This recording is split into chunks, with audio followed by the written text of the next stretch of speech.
രാം നാരായൺ രാം.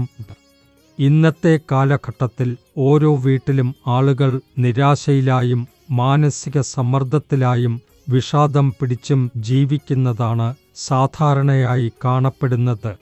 ഈ എല്ലാ കാരണങ്ങൾ മൂലമാണ് ആളുകൾക്ക് അവരുടെ സന്തോഷം സമൂഹത്തിൽ തുറന്ന് പ്രകടിപ്പിക്കാൻ കഴിയാത്തത്. ഈ സകല സൃഷ്ടിയിലുമുള്ള ഓരോ ജീവിയും സന്തോഷത്തോടെ ജീവിക്കാനാണ് ആഗ്രഹിക്കുന്നത്. സമൃദ്ധിയുള്ളതും സമ്പന്നവുമായ ജീവിതം നേടാനാണ് ശ്രമിക്കുന്നത്.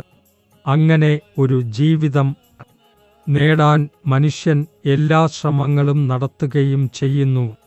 പക്ഷേ ആ ശ്രമങ്ങൾ വിജയിക്കാതിരിക്കുമ്പോൾ, അവരുടെ കഠിനാധ്വാനം പരാജയപ്പെടുമ്പോൾ അവരുടെ മനസ്സിൽ വിഷാദവും നിരാശയും പടരുന്നു. അത്തരത്തിലുള്ള ആളുകൾ ദീർഘകാലത്തേക്ക് ഗ്രാഡ്യുവലി സമൂഹത്തിൽ നിന്ന് വിട്ടുനിൽക്കാൻ തുടങ്ങിയിരിക്കുന്നു. അവർ അവരുടെ ആഗ്രഹങ്ങളും സന്തോഷവും വെളിപ്പെടുത്താറില്ല. ഇപ്പോൾ പ്രശ്നം എന്താണ് എന്നാൽ, ഇങ്ങനെ ഒരു അവസ്ഥയിൽ നിന്ന് പുറത്തുവരാൻ എന്താണ് മാർഗം? അതിനുള്ള ഏക മാർഗം സാധന നേടുക.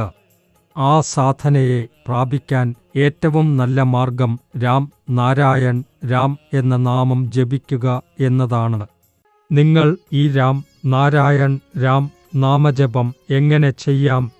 അതിന് ഒരു ലളിതമായ മാർഗമുണ്ട്. ഈ ബീജമന്ത്രം ജപിക്കാൻ പ്രത്യേകമായ ആസനമോ ഭംഗിയോ ആവശ്യമായില്ല. നിങ്ങൾ നിങ്ങളുടെ ദിവസേനയും ചെയ്യുന്ന കാര്യങ്ങൾക്കിടയിലും ഈ ജപം നടത്താം. അല്ലെങ്കിൽ എവിടെയെങ്കിലും ഇരുന്ന് മനസ്സിൽ ഈ ജപം ചെയ്യാം. അല്ലെങ്കിൽ സത്സംഗ് മുഖേനയും രാം നാരായൺ രാം നാമവുമായി ബന്ധപ്പെടാവുന്നതാണ്. ഇന്ന് നമ്മളുടെ യുവതിയിൽ സഹിഷ്ണുത വളരെ കുറവാണ്. കുറച്ച് സമയത്തിലും പരിശ്രമം കുറവിലും കൂടുതലായ വിജയം നേടാൻ അവർ ആഗ്രഹിക്കുന്നു. അതിനായില്ലെങ്കിൽ അവർ ഉടനെ ഡിപ്രഷനിലേക്കാണ് പോകുന്നത്. അതുകൊണ്ട് തന്നെ ഇന്നത്തെ യുവതമാർക്ക് രാം നാരായൺ രാം നാമവുമായി ബന്ധപ്പെടേണ്ടത് വളരെ ആവശ്യമാണ്. അതിലൂടെ അവരുടെ ജീവിതത്തിൽ ചില ധൈര്യവും സഹിഷ്ണുതയും വളരാൻ കഴിയും.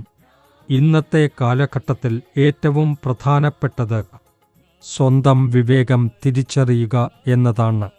കാരണം ഈ വിവേകം നമ്മെ ജീവിതത്തിലെ സന്തോഷം, സമാധാനം, വിജയം എന്നിവയുടെ വഴിയിലേക്ക് നയിക്കുന്നു.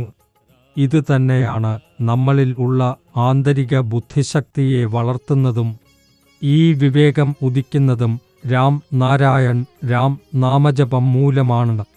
നാമം ഈ ബീജമന്ത്രം ജപിക്കുമ്പോൾ അത്രത്തോളം നമ്മുടെ ആന്തരിക വിവേകവും വികസിക്കുന്നു. അതിനാൽ നമ്മുടെ ഇന്നത്തെ യുവതമാർ രാം നാരായൺ രാം നാമവുമായി ബന്ധപ്പെട്ടാൽ, ഈ ബീജമന്ത്രം സ്മരണ ചെയ്താൽ അവരുടെ ഉള്ളിലും ആന്തരിക വിവേകത്തിൻ്റെ വളർച്ച ഉണ്ടാകും.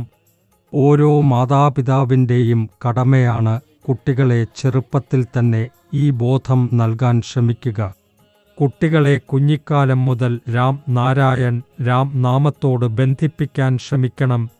അങ്ങനെ സമയത്തിനു മുമ്പേ അവരിൽ വിവേകത്തിൻ്റെ വളർച്ച ആരംഭിക്കും. രാം നാരായൺ രാം നാമത്തിൻ്റെ ഏറ്റവും നല്ല പ്രത്യേകത എന്തെന്നാൽ, നിങ്ങൾ ഈ ജപം ആരംഭിക്കുമ്പോൾ ആദ്യം അതിനെ ശ്രദ്ധിക്കേണ്ടതുണ്ട്. പക്ഷേ കുറച്ച് സമയത്തിന് ശേഷം അത് നിങ്ങളുടെ ശ്വാസവുമായി തന്നെ ചേർന്നു പോകുന്നു. നമ്മൾ ശ്വാസം എടുക്കുന്ന പോലെ തന്നെ അറിയാതെ തന്നെ ഈ ബീജമന്ത്രം ഓരോ ശ്വാസത്തോടും ഒത്തുചേരുന്നു. നമ്മൾ എപ്പോൾ ഈ മന്ത്രം ഉച്ചാരിക്കാൻ തുടങ്ങുന്നു എന്നത് നമുക്കറിയാവുന്നതല്ല. ഇത് നമ്മുടെ ഉള്ളിൽ നിരന്തരമായി ഓർമ്മിക്കപ്പെട്ടുകൊണ്ടിരിക്കുന്നു. അതിനാൽ ഓരോ ജീവിയും രാം നാരായൺ രാം നാമവുമായി മനസ്സോടെ ബന്ധപ്പെടേണ്ടതാണ്.